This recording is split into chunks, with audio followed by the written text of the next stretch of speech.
Anak-anak yang kecil-kecil ni bila sama ada dalam kandungan, gugur kandungan. Misal contohnya, sabar orang yang gugur kandungan. Kerana apa dia? Kerana mudah-mudahan anak-anak yang gugur kandungan ni akan menunggu kita depan pintu syurga sampai 3 kali Allah arahkan. Masuklah dalam syurga, masuklah dalam syurga. Sekarang orang dah masuk dalam syurga. Dia jawab, ayah saya, ibu saya, ayah saya, ibu saya. Dia sebut anak-anak ni sebut demikian. Ayah saya, ibu saya, berulang kali sebut ayah saya, ibu saya, sampailah Allah Subhanahu Wa Taala sebut bawa ayah dia, bawa ibu dia, bawa masuk dalam syurga Allah Subhanahu Wa Taala. Allahu Akbar.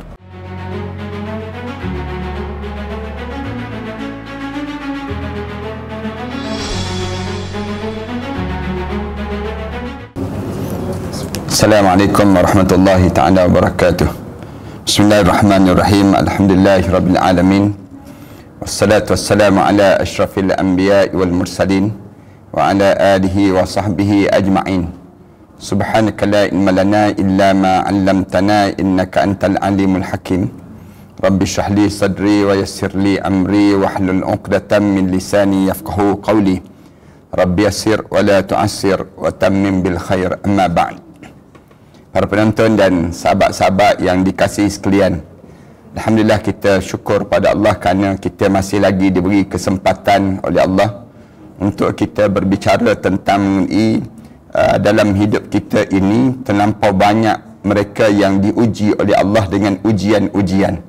Ujian-ujian ini merupakan satu cara Allah Subhanahu Wa Taala nak tunjukkan rasa kasih dan sayang Dia kepada kita. Dalam masa yang sama Allah jadikan ujian ini dengan tujuan untuk kita sentiasa dalam keadaan yang sentiasa kita berhati-hati dalam perjalanan hidup ini, supaya hidup kita ini tidak terleka sangat ataupun hidup kita ini tidak hanyut dengan kehidupan dunia yang sementara ini, sehingga kan kitanya ditegur oleh Allah dengan beberapa ujian-ujian dalam hidup. Dalam hidup kita ni kadang-kadang kematian itu ujian. Kadang-kadang dalam hidup kita kesakitan itu ujian. Kadang-kadang dalam hidup kita ini kekayaan itu ujian. Kesenangan itu ujian. Ramai di kalangan kita dia nampak ujian itu hanya dalam bentuk yang negatif. Dia tak nampak yang dalam bentuk positif. Padahal dalam hidup kita ni dua-dua. Sama ada kita senang ataupun kita susah. Sama ada kita sihat ataupun kita sakit. Sebaliknya dengan dalam hidup kita ini, maka kita akan melalui ujian. Itu dinamakan dengan ujian-ujian yang Allah jadikan dalam kehidupan kita. Lalu marilah pada kali ini kita belajar bagaimana untuk kita bertahan dan bertabah untuk menjadikan diri kita sabar menghadapi ujian.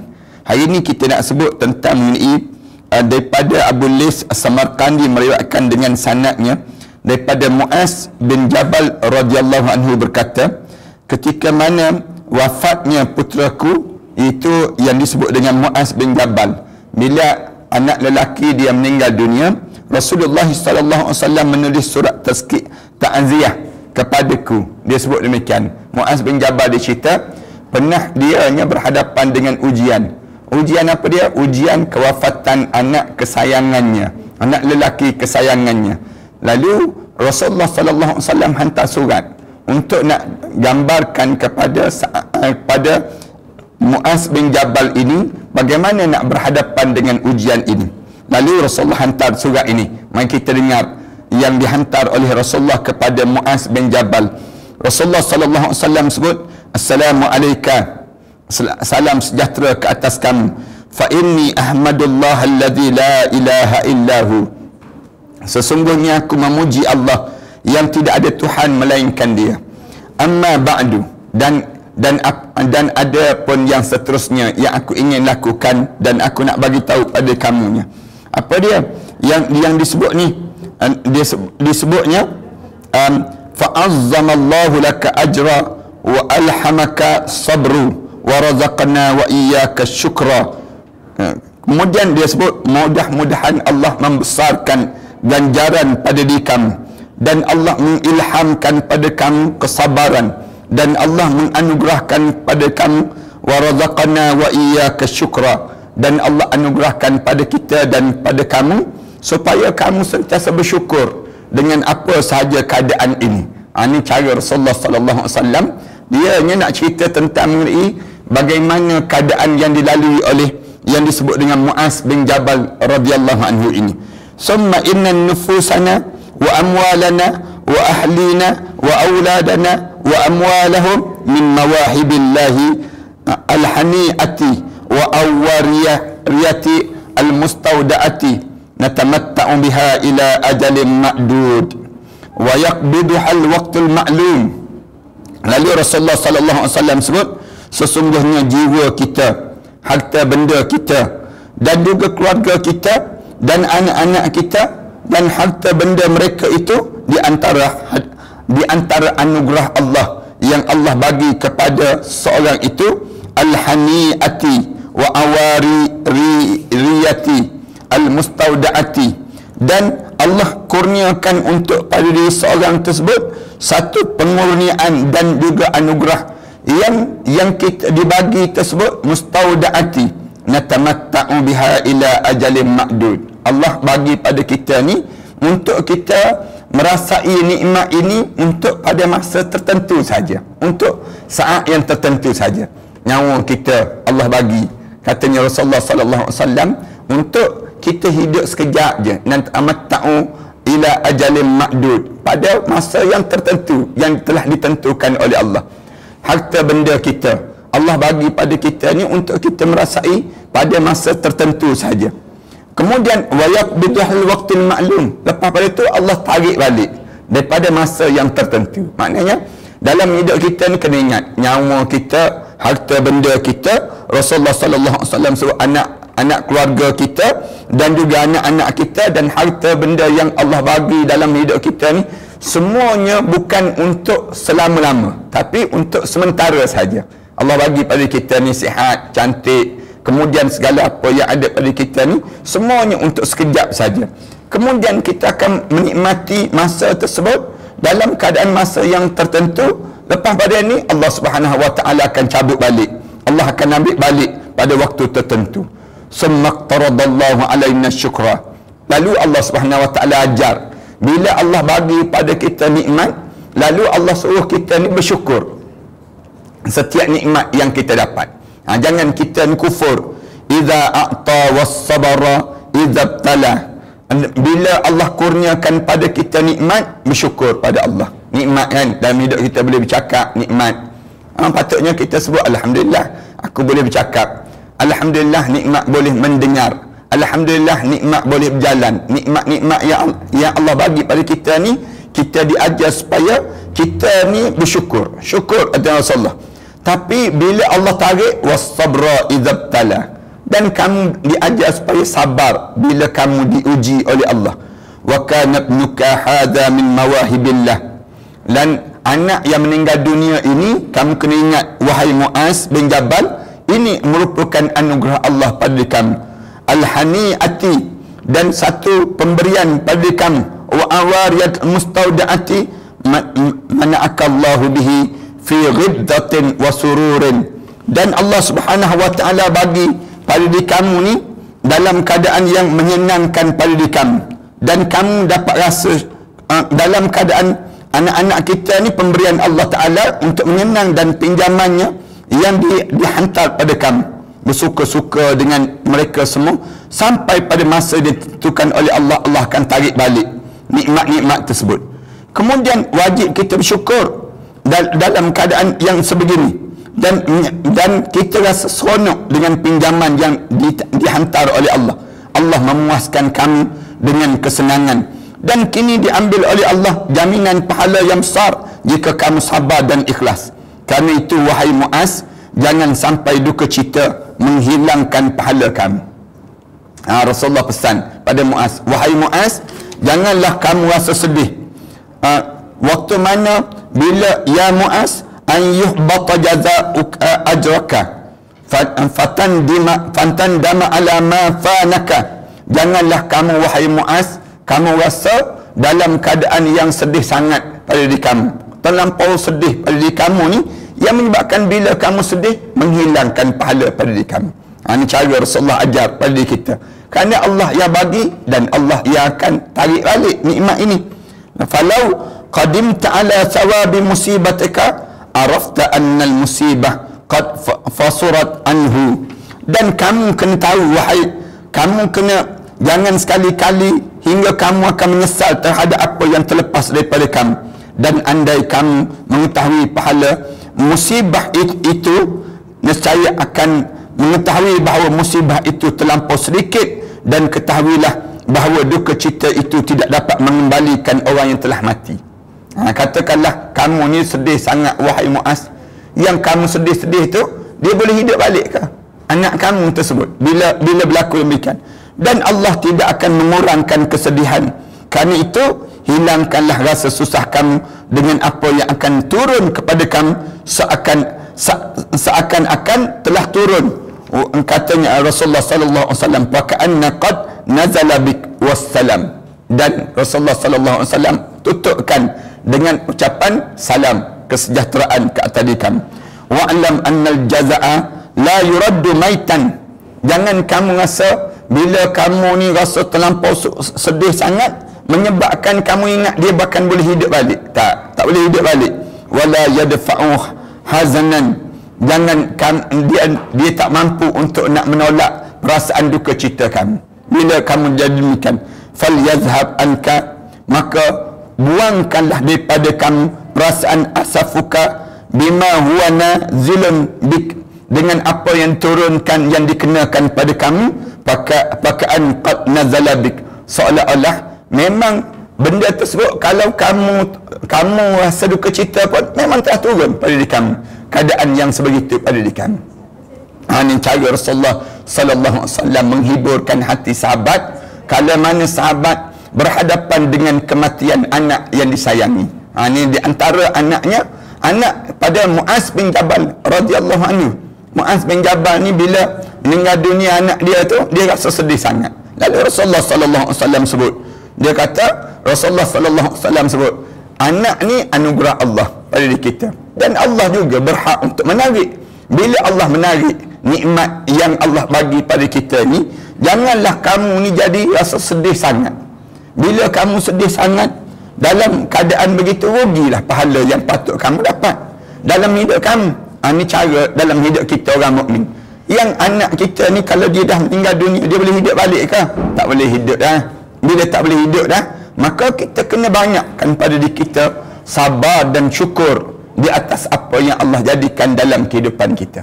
Ini ingat ya, kepada orang yang kehilangan anak, orang yang meninggal dunianya anak-anak yang disayangi. Saya yakin di kalangan yang mereka yang mendengar ini, ada orang yang Allah jadikan ujian begitu dalam hidup ni. Tengah-tengah kita sayang pada anak-anak kita, lalu Allah ujikan ujian kematian mereka yang disayangi ini, anak yang disayangi dalam kehidupan kita, yang menyebabkan di waktu ini kita rasa penyesalan. Bila kita menyesal, Rasulullah kata, kalau kamu menyesal, maka di waktu tersebut dia tidak akan mengembalikan anak kamu pun. Bahkan pada diri kamu dah kena dah ujian ini, maka bertahanlah dengan ujian yang sedang kamu lalui ini sendiri. Ini bagaimana Rasulullah sallallahu alaihi wasallam ajar pada diri kitanya bila kita berhadapan dengan ujian. Demikian juga Abu Alis berkata, hilangkanlah penyesalan kamu dengan memikirkan kematian yang akan tiba pada diri kamu sendiri. Katakanlah ada orang yang dia meninggal dunia, orang yang disayang, yang menyebabkan dia rasa tak boleh nak bergerak atas muka bumi ni. Dia rasa seolah-olah dunia ni jadi sempit. Jangan begitu. Abu Lis As-Samarqandi dia nasihatkan pada kita, bila ada orang yang kita sayang dalam hidup kita ni meninggal dunia, maka kita kena ingat kita pun akan meninggal dunia juga. Kita ni tu giliran dia pergi dulu, kemudian kita ni sekejap lagi kita pula yang akan mati. Maka seakan-akan telah tiba. Sebab orang jika berfikir bahawa ia sendiri akan mati, maka dia tidak akan sedih.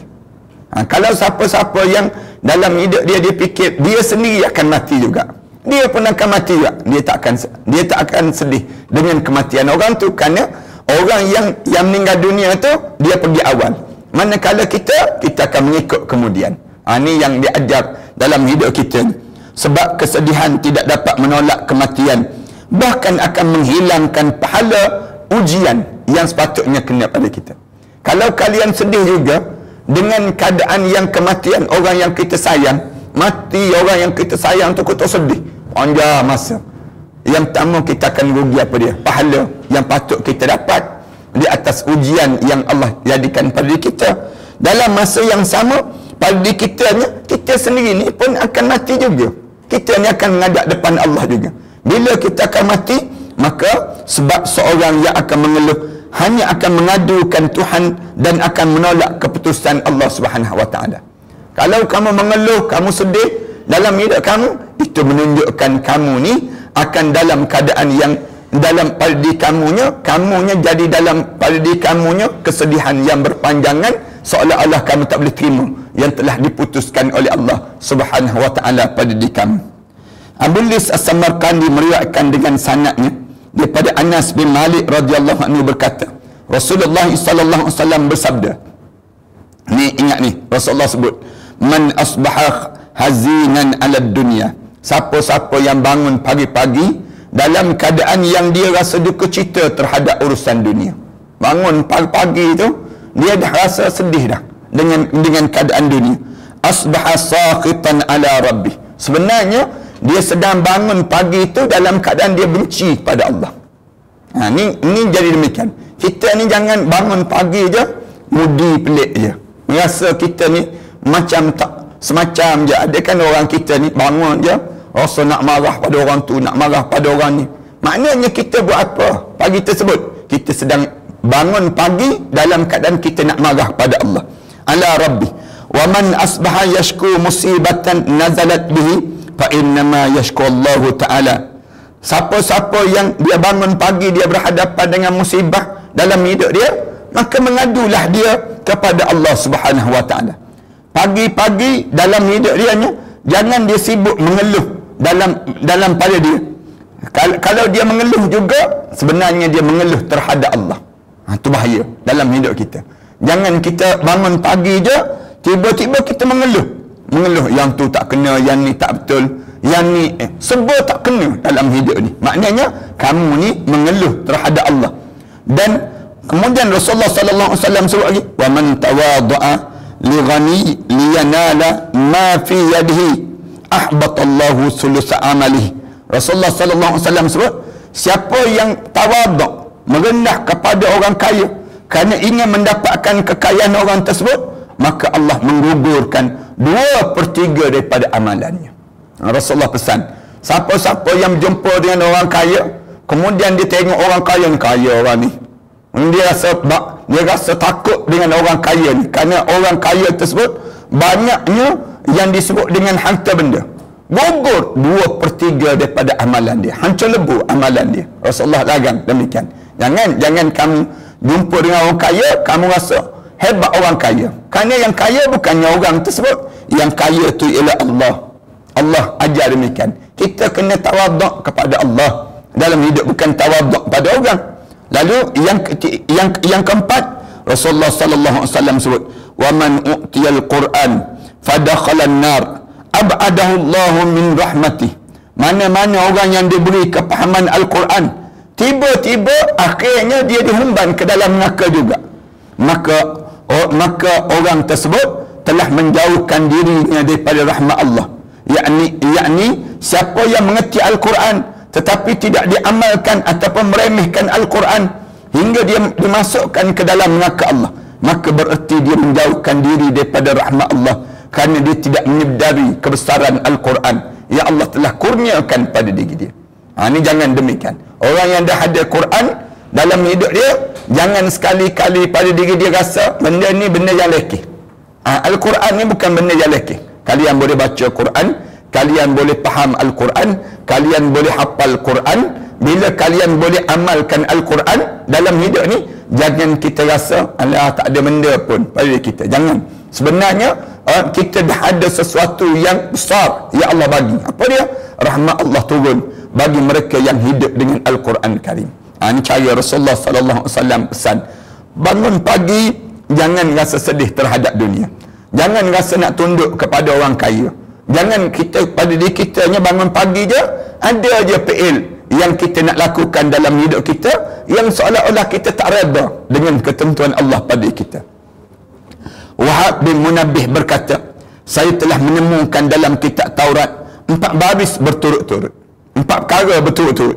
Yang pertama, siapa yang baca kitab Allah lalu dia mengira tidak akan diampunkan oleh Allah, maka ia termasuk di kalangan orang yang mengejek ayat-ayat Allah.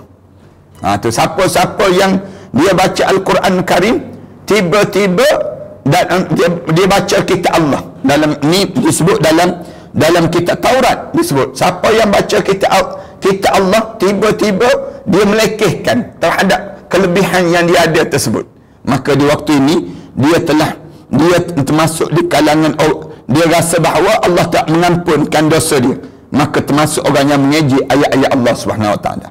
Kemudian yang kedua, siapa yang mengeluh kerana ujian yang menimpa pada dia, maka dia telah mengeluh kepada Allah Subhanahu Wa Taala. Dia mengeluh terhadap pemberian Allah. Siapa-siapa yang dalam hidup dia rasa sebab tak kena dalam hidup dia ni, ujian-ujian yang kena pada dia menandakan apa dia sedang rasa sebab tak kena kepada Allah Subhanahu Wa Taala. Yang ketiga, siapa yang bersedih kerana apa yang terlepas ataupun tidak dicapai, maka dia bererti membenci keputusan Allah. Jangan kita rasa sedih. Yang kita nak sesuatu tiba-tiba tak dapat. Bukan yang tak dapat tu kerana kita, memang Allah putuskan memang tak dapat untuk diri kami. Itu cara demikian. Ada kan orang kita ni, dia nak kerja, misal contohnya nak kerja yang tu, tiba-tiba dia cuba-cuba tak dapat. Memang keputusan Allah. Bila kamu ni dah berusaha dah, tapi Allah tak nak bagi juga kerja tu, misal contohnya, maka di waktu tersebut kalau kamu rasa bersedih, maknanya kamu bersedih terhadap Allah. Itu cara demikian. Ada orang ni kadang-kadang dia nak pada seseorang, nak tiba-tiba orang tersebut tak nak pun pada dia, misal contohnya, dia pun rasa bersedih. Dia dalam keadaan dia rasa sedih, sebenarnya dia rasa dia sedang mempertikaikan keputusan Allah yang Allah Subhanahu Wa Taala kurniakan pada dia. Kemudian yang keempat, siapa yang tawaduk, merendahkan diri pada orang kaya kerana kekayaan, maka telah hilang 2/3 daripada agama padanya. Tu jangan jadi demikian. Kita ulang banyak kali yang ni. Siapa-siapa yang ditengok orang kaya, dia rasa kagum dengan kekayaan orang tersebut, 2/3 agama dia sudah dileburkan di sisi Allah. Ini dalam kitab Taurat disebut kata demikian. Dalam hadis Rasulullah pun, Rasulullah dah pesan dah, jangan hidup kita ni dalam keadaan sebegitu, jangan. Abu Hurairah radhiyallahu anhu berkata, Rasulullah sallallahu alaihi wasallam bersabda, man mata lahu thalathah auladin lam yalijin nar illa tahillatul qasam, yakni qaulallah wa in minkum illa wariduha. Siapa-siapa yang Rasulullah sallallahu alaihi wasallam sebut, siapa yang kematian 3 orang anak kandungnya, maka tidak akan dimasukkan ke dalam api neraka Allah. Siapa yang dia dapat anak 3 orang, 3 tu gugur, ataupun 3 tu dalam keadaan yang dia hidup sekejap kemudian meninggal dunia, orang ni dijamin tidak dihumban ke dalam api neraka Allah dalam keadaan, maka dia tidak akan masuk neraka kecuali dia melaksanakan sumpah apa dia, yakni qaulullah, iaitu yang Allah Subhanahu Wa Taala sebut apa dia, tidak wa in minkum illa wariduha, dan tidak ada seorang pun daripada kalian akan melewati api neraka yang Allah Subhanahu Wa Taala dah sumpah dah. Kalau kamu meninggal dunia, 3 orang anak kamu sabar di atas ujian ini, kamu tidak akan masuk dalam neraka Allah illa wariduha, kecuali yang telah dituliskan oleh Allah Subhanahu Wa Taala. Kemudian Rasulullah sallallahu alaihi wasallam bersabda lagi, ma min muslim yusabu musibatin, mana-mana seorang Islam, seorang muslim yang diuji dengan ujian musibah yang menimpa padanya, wa in qudama ahdun, kalau musibah meskipun telah lama kejadiannya, lalu dia teringat balik, fa ahdasa laha istirja'an illa ahdatsallahu lahu mislah, yakni misla ajrihi alladhi a'tahu yawma usibah. Ada orang yang diuji dengan ujian musibah, kemudian lama dah berlalu masa tu, tiba-tiba satu hari terlukis ataupun tergores kembali luka tersebut, teringat balik luka tersebut, maka dia pun istirja kepada Allah. Dia pun sebut inna lillah wa inna ilaihi raji'un, maka dapat pahala baru balik. Allah bagi pahala baru balik pada diri dia, seumpama yang berlaku tu baru pada saat yang sedang dia sebut tersebut. Allahu Akbar. Ini kadang-kadang kan dalam hidup kita ni, ni kita nak pesan orang yang dia sentiasa teringat kenangan lalu, nak buat macam mana dalam hidup dia. Salah satunya Rasulullah kata sebut inna lillah wa inna ilaihi raji'un. Bila kamu sebut inna lillah wa inna ilaihi raji'un tersebut, maka dalam keadaan demikian kamu ni seolah-olah pahala macam baru berlaku. Pahala pada kamu. Setiap kali mana kamu ingat, kamu sebut inna lillah wa inna ilaihi raji'un. Ingat ni, orang yang sentiasa dalam keadaan yang dibayangi dengan ujian-ujian hidup. Setiap kali mana kena ujian hidup je, mulut kita sebut inna lillah wa inna ilaihi raji'un. Pahala dia dapat seumpama baru je berlaku. Walaupun cerita tu dah 10 tahun, walaupun cerita tu dah 20 tahun berlalu masa itu, tapi mulut kita ni sebut inna lillah wa inna ilaihi raji'un, Allah bagi lagi pahala, bagi lagi pahala. Setiap kali mana tergambar ataupun terbayang balik cerita-cerita lama dalam hidup kita ni yang menyebabkan terguris luka yang panjang dalam hati kita terhadap keadaan yang berlaku ini sendiri. Nah ni, Allahu Akbar, pemurahnya Allah dengan hamba-hambanya. Uthman bin Affan radhiyallahu anhu biasa jika mendapat anak lalu dibawa olehnya pada hari yang 7, dan ketika ditanya mengapa ia berbuat demikian, saya ingin meresapkan rasa cinta saya kepadanya dalam hati saya, supaya bila mati bertambah besar pahala saya dengan keadaan yang berlaku pada anak ini. Ini cara demikian. Anas bin Malik radhiyallahu anhu berkata, ada seorang yang bawa anaknya ke tempat Rasulullah sallallahu alaihi wasallam. Tiba-tiba anaknya meninggal dunia. Anak dia meninggal dunia. Maka dia tidak datang ke tempat Nabi sallallahu alaihi wasallam. Tapi Nabi pun tanya hal tersebut. Dia berjanji dah dengan Rasulullah, dia nak bawa anak. Bawa dekat nak sampai meninggal dunia anak. Lalu dia pun tak jadi hantar pada Rasulullah. Lalu Rasulullah sallallahu alaihi wasallam menanyakan halnya. Lalu diberitahu bahawa orang itu telah kematian anaknya. Bila Rasulullah tahu, Rasulullah pun berkata, mengapa kamu tidak memberitahu padaku? Mengapa sahabat-sahabat kamu tak bagi tahu pada aku yang anak dia itu telah meninggal dunia? Mari kita pergi ke rumah dia untuk mengucapkan takziah, menghiburkan saudara kita tersebut. Dan ketika Nabi SAW sampai di rumah orang itu, nampak dia sangat sedih. Bila Rasulullah datang, dia pun keluar, tuan rumah ni keluar, tengok sedih sangat. Kerana dia berjanji nak hantar anak ni pada Rasulullah untuk ditahnik, untuk dibaca doa. Tiba-tiba anak dia meninggal dunia. Dia pun rasa sedih. Kemudian sangat sedih, berduka cita dan berkata, ya Rasulullah, anak yang saya harap-harap semoga dapat membantu saya di masa tua nanti dan lemah nanti, tiba-tiba dia meninggal dunia, ya Rasulullah. Maka Rasulullah sallallahu alaihi wasallam baca satu hadis, amma yasruka an ya'ti yaumal qiyamah fayaqul lahu udkhulul jannah. Rasulullah sallallahu alaihi wasallam sebut, Rasulullah, apakah kamu tidak senang jika kamu datang pada hari kiamat nanti, lalu anak-anak itu disuruh masuklah ke dalam syurga. Fayuqalu lahu udkhulul jannah fayaqulu ya rab abawai. Tiba-tiba anak-anak yang disuruh masuk dalam syurga tu, dia jawab apa dia? Ayahku ya Allah, ayah dan ibu aku ya Allah. Fayuqalu lahu udkhulul jannah salasa marrat. Lalu dikatakan pada anak tersebut masuk syurga, dan lalu disuruh masuk syurga tu berkata, dan kedua ayahku, dia jawab, ibu dan ayah saya ya Allah, ibu dan ayah saya ya Allah. 3 kali anak ni ulang. Waktu mana disuruh masuk syurga, masuk syurga, suruh masuk anak-anak yang kecil-kecil meninggal dunia ni, dia tak ada buat dosa. Lalu Allah Subhanahu Wa Taala suruh masuk syurga, jadi pelayan dalam syurga. Dia akan jawab apa dia? Ayah dan ibuku. Rasulullah sebut demikian. Fala yadalu yashfa'u hatta yashfa'u Allah Taala wa yudkhilukumul jannah jami'an. Lalu dia akan ulang dan ulang, dia akan minta dengan Allah Subhanahu Wa Taala untuk memasukkan kedua ibu bapa mereka ke dalam syurga sehingga diterima oleh Allah syafaatnya dan memasukkan kamu semua ke dalam syurga Allah SWT.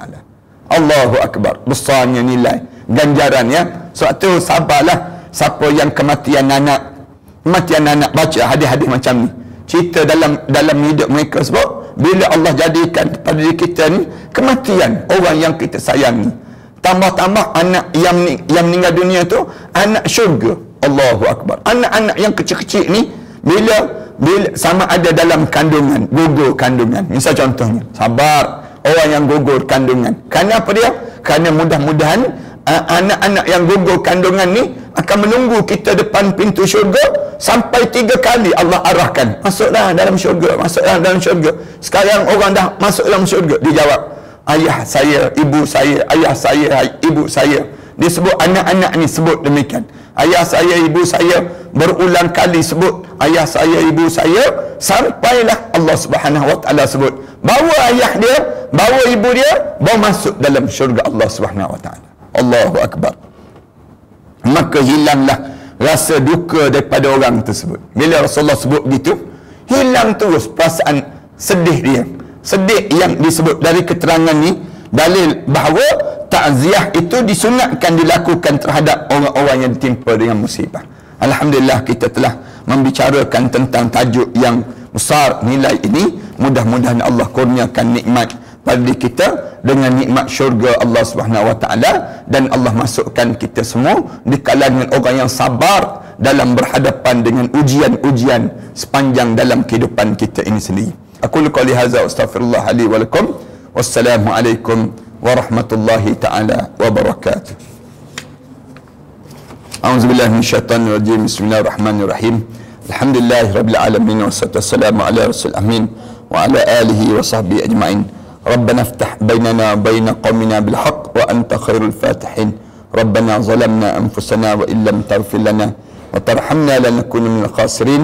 ربنا آتنا في الدنيا حسنة وفي الآخرة حسنة وقنا عذاب النار والحمد لله رب العالمين.